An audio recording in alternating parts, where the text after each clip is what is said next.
శంభో శంకర హర మహాదేవ ఓం నమ శివాయ ఓం నమ శివాయ ఓం నమ శివాయ.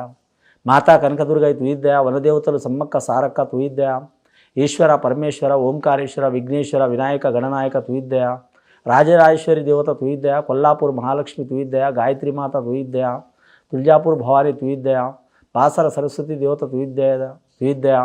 ద్వాదశ రాశిలో రెండవ రాశి వృషభ రాశి వారి జ్యోతిష్యం చూస్తున్నామండి. గవ్వల శాస్త్రం ఇది.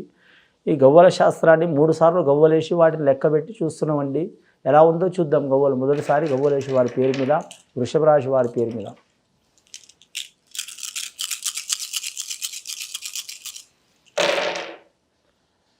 వృషభ రాశి వారి జాతకానికి అధిపతి చెప్పాలంటే 6 గవ్వలు పడ్డాయండి. వృషభ రాశి అధిపతే శుక్రుడండి. అందులో రోహిణీ నక్షత్రంలో పుట్టిన వారికి చాలా వరకు శుభయోగం. కానీ వృషభ రాశి వారి జాతకానికి మాత్రం ఆ శ్రీకృష్ణుడు పుట్టిందే రోహిణీ నక్షత్రంలో మేనమామ గండంలో. శాంతి చేయించుకుంటే చాలామందికి మంచిది, కానీ ఆ టైంలో చేసుకోలేదు. కానీ వీరి జాతకంలో చెప్పాలంటే మాత్రం వృషభ రాశి వారి పేరు మీద ఆదాయం ఖర్చులా తిరుగు ఉండదు. ఏదో రకంగా వీరికి ధనం అందుతూనే ఉంటుంది. ఆకస్మిక ప్రయాణాలు అయ్యే అవకాశాలు ఉన్నాయి. కొన్ని విద్యారంగంలో మాత్రం తిరుగు ఉండదు వీరి జాతక బలంలో. కొన్ని మాత్రం వీరి జ్యోతిష బలంలో చూడాలంటే ఇంజనీరింగ్ రంగంలో చదువుకునే వారికి కొన్ని ఇబ్బందులు వచ్చే అవకాశాలు ఉన్నాయి. వీరి జాతకంలో ఐఏఎస్ ఐపీఎస్ రంగంలో చదువుకోవాలనుకునే వారికి తప్పకుండా చాలా ఆటంకాలు వస్తాయండి. కానీ వీరి జాతకం బోధన రంగం అంటే విద్యారంగంలో చదువుకునే వారికి మాత్రం తప్పకుండా మంచి ఫలితాలు లభించే అవకాశాలు ఉన్నాయి. కొన్ని విదేశానం చేయాలనుకునే వరకు తప్పకుండా మంచి ఫలితాలు కలుగుతాయి. కానీ వీరికి ఆత్మవిశ్వాసం చాలా ఉంటుంది. పెద్దల సహకారం కూడా చాలా ఉంటుంది. కానీ దైవ సహకారం కూడా చాలా ఉంటుంది. అనుకున్న పని సాధించే వరకు వదిలిపెట్టరు. ముఖ్యంగా స్త్రీ విషయంలో మాత్రం చూడాలంటే కొద్ది వరకు పురుషులకు బలహీనత ఉంటుంది. అలాగే స్త్రీలకు కూడా పురుషుల బలహీనత ఉంటుంది. ఆకర్షణతో పడిపోయి వారి కెరీర్ని పాడు చేసుకునే అవకాశాలు ఉంటాయి. కాబట్టి ఒక్క విషయంలో మీరు జాగ్రత్త తీసుకుంటే తిరుగు ఉండదండి వీరి పేరు మీద. గణపతి ఆరాధన చేయాలండి విఘ్నేశ్వరునికి. కానీ వివాహ బలం గురించి చెప్పాలంటే మాత్రం ఆ మహాలక్ష్మికి పూజ చేయాలి, చాలా మంచిది. కొన్ని సంతాన బలానికి చూడాలంటే మాత్రం సంతాన లక్ష్మికి పూజ చేయాలి. రెండవసారి గవ్వలేసి చూద్దామండి వృషభ రాశి వారి పేరు మీద. ఇప్పటి వరకు అయితే 6 గవ్వలు పడ్డాయి.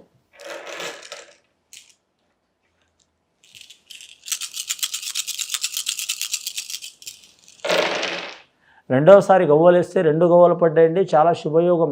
చంద్రమహార దశ ఇటుపోయి ఇంతవరకు అయితే మాత్రం నీచస్థానంలో ఏ గవ్వలు పడలేదు. చాలా చంద్రమహార దశ చాలా శుభయోగం పడ్డది. చంద్రమహార దశ ఆలోచన ఉంటే తల్లి ప్రేమ కారకుడండి. చంద్రమహార దశ అంటే తల్లి సహకారం ఉంటుంది, లేదా స్త్రీ సహకారం ఉంటుంది. భార్య అయినా సరే మాత్రం ఒక స్త్రీనే కాబట్టి మాత్రం భార్య సహకారం అని ఉంటుంది, అక్క చెల్లెల సహకారం ఉంటుంది. ముఖ్యంగా మాత్రం వీరి జాతకంలో చూడాలంటే మాత్రం పెద్దల ప్రభావం ఎక్కువ ఉంటుంది వీరికి, స్త్రీల ప్రభావం ఎక్కువ ఉంటుంది. ముఖ్యంగా వ్యాపారస్తులకు మాత్రం తిరుగు ఉండదండి వృషభ రాశి వారి జాతకంలో చూడాలంటే. ఏ వ్యాపారం చేసినా కలిసి ఉంటుంది. అందులో ధనధాన్య వ్యాపారం, తెలుపు వర్ణ వ్యాపారం చేసేవారికి కలిసి వస్తుంది. తెలుపు వర్ణ వ్యాపారం అంటే మాత్రం మెయిన్గా మాత్రం రైస్ అదొకటి. రెండవది చూడాలంటే మాత్రం పత్తి. మూడవది చూడాలంటే వీరి జాతకంలో వెండి. ఇవన్నీ తెలుపు వర్ణంలో ఉంటాయి కాబట్టి చాలా వరకు కలిసి వచ్చే అవకాశాలు ఉన్నాయి. లక్ష్మీప్రద యోగం ఉంటుంది. మత్స్య కార్మికులకు, మత్స్య వ్యాపారం చేసే వారికి చాలా లక్ష్మీప్రద యోగం ఉంటుంది. ఇక ఉద్యోగ విషయంలో చెప్పాలంటే మాత్రం ఉద్యోగ విషయంలో సరి సమాన యోగం ఉంటుందండి. నష్టం ఉండదు, లాభం ఉండదు. కానీ చంద్రస్థాన ప్రకారం కానీ గౌరవప్రదమైన గుణం ఉంటుంది వీరి పేరు మీద. ముఖ్యంగా వ్యాపారంలో కలిసి వచ్చే అవకాశం ఉంటాయి. ఇందాక 6 గవ్వలు పడ్డాయి, ఇప్పుడైతే 2 గవ్వలు పడ్డాయి. మొత్తం 8 గవ్వలు పడ్డాయండి. ప్రజెంట్ 2 సార్లు అయితే. 8వ సంఖ్య అంటే 8వ సంఖ్య అధిపతి శనేశ్వరుడు. శనేశ్వరుడు దేనికి అధిపతి అంటే పనికి. కష్టపడే వారికి తప్పకుండా మంచి యోగ బలం ఇస్తాడు ఆయన. చాలా వరకు మాత్రమే వృషభ రాశి వరకు ఇప్పటివరకు అయితే శుభయోగం పడ్డదండి. సోమవారం అనుకూలం. ఇంకోటి ఇదే ఈ వృషభ రాశిలో చూడాలంటే మాత్రం మేషరాశి వారితో జాగ్రత్తగా ఉండాలి. అంటే వారు వీరికి శత్రువులు కాదు, వీరు వారి శత్రువులు కాదు. కానీ గ్రహాలు బాగలేవు. వారి గ్రహాలు వీరి గ్రహాలకు పడదు కాబట్టి మేషరాశి వారితో జాగ్రత్తగా ఉండాలి. ఈ వృషభ రాశి వారి జాతకంలో చూడాలంటే మాత్రం ముఖ్యంగా మాత్రం లక్ష్మీప్రద యోగం ఉన్నది. 3వసారి గవ్వలేసి చూద్దామండి. ప్రజెంట్ ఇప్పటివరకు 8 గవ్వలు పడ్డాయి వారికి.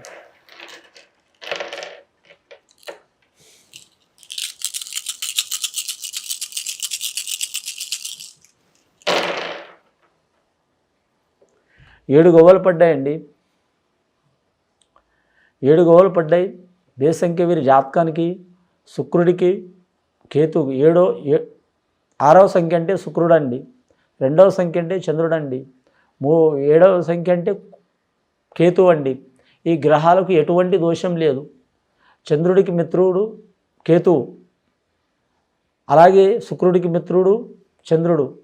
ఈయన మధ్యస్థానం. ఎటుపోయి వీరి జాతకంలో చూడాలంటే మాత్రం 99% చాలా వరకు శుభయోగం ఉన్నది. మొత్తం గవ్వలు చూస్తే మాత్రం 2, 8, 8, 6, 2, 8 ఈ 7 15 గవ్వలు. 15 గవ్వలంటే 1+6 1+5 6 అవుతుందండి. చాలా ఇబ్బందులు ఉంటాయి. ఎన్ని ఇబ్బందులు వచ్చినా కానీ వీరి జాతకంలో చూడాలంటే మాత్రం వీరికి తొందరగా మాత్రం కోపం రాదు. 10 మంది కూడా 10 మంది కలిసి వీరికి పెట్టాలని ఇబ్బందులు పెడితేనే కోపం వస్తుంది తప్ప తొందరగా మాత్రం కోపం రాదు. ఇంకోటి వీరి జాతక బలానికి చూడాలంటే మాత్రం ప్రజెంట్ 6 గవ్వలు. రెండవది 5వ సంఖ్య అంటే బుధ మహారదశ. వ్యాపారస్తులకు కలిసి వచ్చే అవకాశం ఉంటుంది. అలాగే మాత్రం డాక్టర్లకు చాలా వరకు మంచి ఫలితాలు కలిసి వస్తాయి. అలాగే ఆరోగ్య రంగం సంబంధించిన వారు ఎవరైనా కావచ్చు, వారు స్వీపర్ నుంచి పడితే వారు ప్రొఫెసర్ వరకు కావచ్చు, చాలా వరకు మంచి ఫలితాలు కలిసి వచ్చే అవకాశాలు ఉన్నాయి. కానీ మొత్తం సంఖ్య లెక్క పెడితే 6 గవ్వలు వస్తున్నాయి. 6వ సంఖ్య వస్తుందండి వీరికి. ఎటుపోయి వీరికి శుభయోగం ఉన్నది. వీరు ఎవరికి పూజ చేసినా చేయకపోయినా మాత్రం కులదేవతకు పూజ చేయాలి.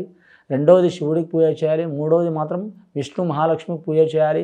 వీలైతే మాత్రం లక్ష్మీ నరసింహస్వామి దర్శనం చేసి రావటం, శ్రీశైల మల్లికార్జున స్వామి దర్శనం చేసి రావటం చాలా వరకు శుభయోగం కలిసి వస్తుందండి. ఇది విని చూసి ఆచరించే వారికి చాలా వరకు మాత్రం లక్ష్మీప్రద యోగం ఉంటుందండి. శుభం భూయత్.